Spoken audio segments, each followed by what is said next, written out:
ಮಕ್ಕಳು ಅಮ್ಮ ಹೊಸದೇನಾದರೂ ತಿಂಡಿ ಮಾಡಿಕೊಡಮ್ಮ ಅಂತ ಕೇಳ್ತಾ ಇದ್ದಾರಾ.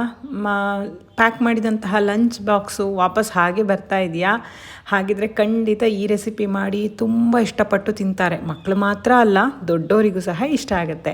ಹಾಯ್ ಫ್ರೆಂಡ್ಸ್, ಎಲ್ಲರಿಗೂ ನಮಸ್ಕಾರ. ವೆಲ್ಕಮ್ ಟು ಸಂತೃಪ್ತಿ ಕಿಚನ್.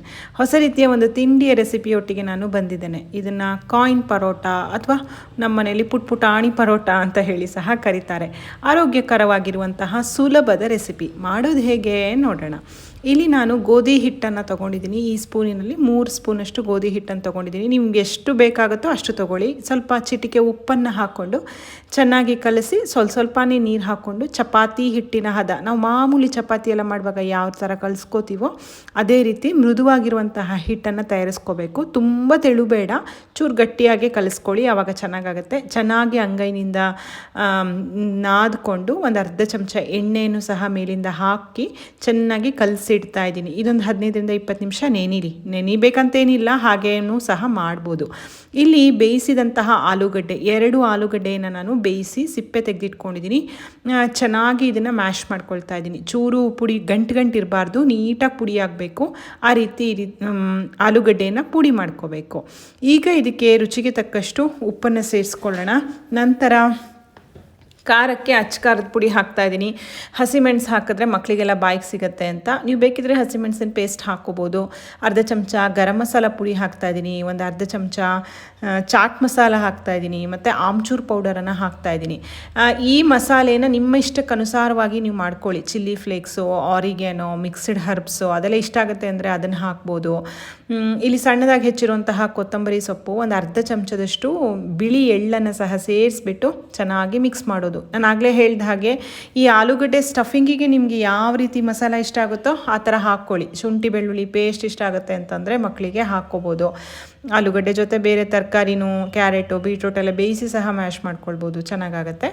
ಇವಾಗ ಆಲೂಗಡ್ಡೆ ಮಿಶ್ರಣ ತಯಾರಾಯಿತು. ಈಗ ಕಲಸಿದಂತಹ ಗೋಧಿ ಹಿಟ್ಟಲ್ಲಿ ಮಧ್ಯಮ ಗಾತ್ರದ ಉಂಡೆಗಳನ್ನ ಮಾಡಿಕೊಂಡು ಒಣ ಗೋಧಿ ಹಿಟ್ಟನ್ನು ಮೇಲ್ಗಡೆ ಸ್ಪ್ರೆಡ್ ಮಾಡಿಕೊಂಡು ಚಪಾತಿ ಲಟ್ಟಿಸ್ಕೊಳ್ಳೋದು. ಮಾಮೂಲಿ ಟ್ರಯಾಂಗಲ್ ಶೇಪ್ ಥರ ಅಲ್ಲ, ಒಂದೇ ರೌಂಡಾಗಿ ಚಪಾತಿಯನ್ನು ಲಟ್ಟಿಸ್ಕೊಳ್ಳಿ. ತುಂಬ ತೆಳುವಾಗಿ ಮಾಡೋದು ಬೇಡ, ಸ್ವಲ್ಪ ದಪ್ಪವಾಗೇ ಇರಲಿ. ಮತ್ತು ನಾವು ಮೇಲ್ಗಡೆಯಿಂದ ಸ್ಟಫಿಂಗ್ ಹಾಕ್ಲಿಕ್ಕಿದೆಯಲ್ವ, ಹಾಗಾಗಿ ಈಗ ಮಾಡಿದಂತಹ ಆಲೂಗಡ್ಡೆ ಮಿಶ್ರಣ ಏನಿದೆ ಅದನ್ನು ಮಧ್ಯದಲ್ಲಿ ಇಟ್ಬಿಟ್ಟು ನೀಟಾಗಿ ಸ್ಪ್ರೆಡ್ ಮಾಡೋದು. ಇವನಾಗಿ ತುದಿಯಿಂದ ಮಧ್ಯದ ತನಕ ನೀಟಾಗಿ ಸ್ಪ್ರೆಡ್ ಆಗಬೇಕು. ಆ ರೀತಿ ಹರಡ್ಕೊಳ್ಳಿ, ಆಲೂಗಡ್ಡೆ ಪಲ್ಯವನ್ನು ಹರಡ್ಕೊಳ್ಳಿ.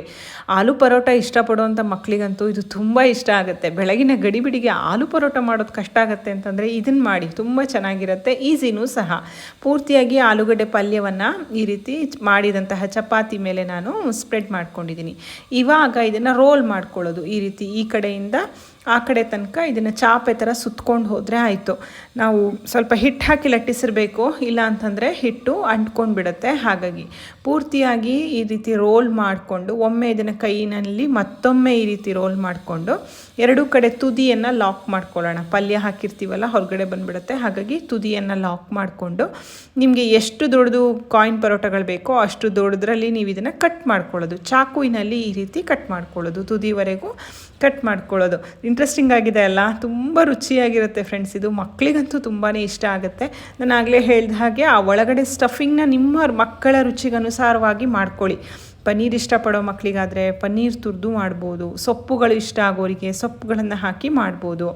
ಅದನ್ನು ನಿಮ್ಮ ಕ್ರಿಯೇಟಿವಿಟಿಗೆ ಅನುಸಾರವಾಗಿ ಮಾಡ್ಕೊಳ್ಬೋದು. ಈಗ ತುಂಡು ಮಾಡಿದಂತಹ ಗೋಧಿ ಹಿಟ್ಟಿನ ಮಿಶ್ರಣವನ್ನು ತೆಕ್ಕೊಳ್ಳಿ. ಈ ಪಲ್ಯದ ಭಾಗ ಏನಿದೆ ಅದು ಮೇಲ್ಗಡೆ ಬರಬೇಕು. ಆ ರೀತಿ ಪೂರ್ತಿಯಾಗಿ ತೆಕ್ಕೊಂಡು ಅಂಗೈನಿಂದ ಸ್ವಲ್ಪ ಇದನ್ನು ಪ್ರೆಸ್ ಮಾಡಿ ನಿಮಗೆ ಎಷ್ಟು ದೊಡ್ಡದಲ್ಲಿ ಪರೋಟಗಳು ಬೇಕೋ ಅಷ್ಟು ದೊಡ್ಡದಲ್ಲಿ ಮಾಡ್ಕೊಳ್ಳೋದು. ಚಿಕ್ಕದೇ ಮಾಡ್ಕೊಳ್ಳಿ, ತುಂಬ ದೊಡ್ಡದಾದರೆ ಚೆನ್ನಾಗಿರಲ್ಲ. ಕೈಗಂಟತ್ತೆ ಅಂತ ಹೇಳಿ ನಾನು ಚೂರು ಎಣ್ಣೆನ ಕೈಗೆ ಮುಟ್ಟಿಸ್ಕೊಂಡು ನೋಡಿ ಈ ರೀತಿ ತಟ್ಕೊಳ್ತಾ ಇದ್ದೀನಿ. ಇಷ್ಟಿಷ್ಟು ಮಾಡ್ಕೊಳ್ಳಿ. ಆವಾಗ ಲಂಚ್ ಬಾಕ್ಸಿಗೆ ಪ್ಯಾಕ್ ಮಾಡಲಿಕ್ಕಾಗಿರ್ಬೋದು, ಮಕ್ಕಳಿಗೆ ತಿನ್ನಲಿಕ್ಕೆ ಮತ್ತು ಶಾಲು ಫ್ರೈ ಮಾಡಲಿಕ್ಕೂ ಸಹ ನಮಗೆ ಅನುಕೂಲ ಆಗುತ್ತೆ. ಇವಾಗ ಈ ರೀತಿ ಎಲ್ಲದನ್ನು ತಟ್ಟಿ ಇಟ್ಕೊಳ್ತಾ ಇದ್ದೀನಿ. ಇವಾಗ ಇದನ್ನು ನಾವು ಶಾಲು ಫ್ರೈ ಮಾಡ್ಕೊಳ್ಳೋಣ. ಅದಕ್ಕೆ ಒಂದು ಪ್ಯಾನ್ನ ಬಿಸಿಗಿಟ್ಕೊಂಡು ಅದಕ್ಕೊಂದು 2 ಚಮಚದಷ್ಟು ಎಣ್ಣೆ ಹಾಕೋತಾ ಇದ್ದೀನಿ. ಎಣ್ಣೆ ಸ್ವಲ್ಪ ನಾನು ಹಾಕಿದ್ದು ಜಾಸ್ತಿ ಆಯಿತು ಅಂತ ನಂಗೆ ಆಮೇಲೆ ಅನ್ನಿಸ್ತು. ತುಂಬ ಕಡಿಮೆ ಎಣ್ಣೆಲೇ ಇದು ಬೆಂದ್ಬಿಡುತ್ತೆ, ಗೋಧಿ ಹಿಟ್ಟಲ್ವಾ, ಬೇಗನೆ ಬೆಂದ್ಬಿಡುತ್ತೆ. ಕಾದ ಮೇಲೆ ಮಾಡಿದಂತಹ ಗೋಧಿ ಹಿಟ್ಟಿನ ಉಂಡೆಗಳನ್ನೆಲ್ಲ ಇಟ್ಬಿಟ್ಟು ಅದ್ರ ಮೇಲೆ ಚೂರು ಎಣ್ಣೆಯನ್ನು ಈ ರೀತಿ ಹಾಕ್ಕೊಳ್ಳಿ. ಅಂದರೆ ಎಣ್ಣೆನೋ ಅಥವಾ ನಿಮ್ಮ ಮಕ್ಕಳಿಗೆ ತುಪ್ಪ ಇಷ್ಟ ಆಗುತ್ತೆ ಅಂತಂದರೆ ತುಪ್ಪದಲ್ಲಿ ಮಾಡಿಕೊಡ್ಬೋದು, ಚೆನ್ನಾಗಾಗುತ್ತೆ. ನಾನಿಲ್ಲಿ ಎಣ್ಣೆನೇ ಯೂಸ್ ಮಾಡಿದ್ದೇನೆ.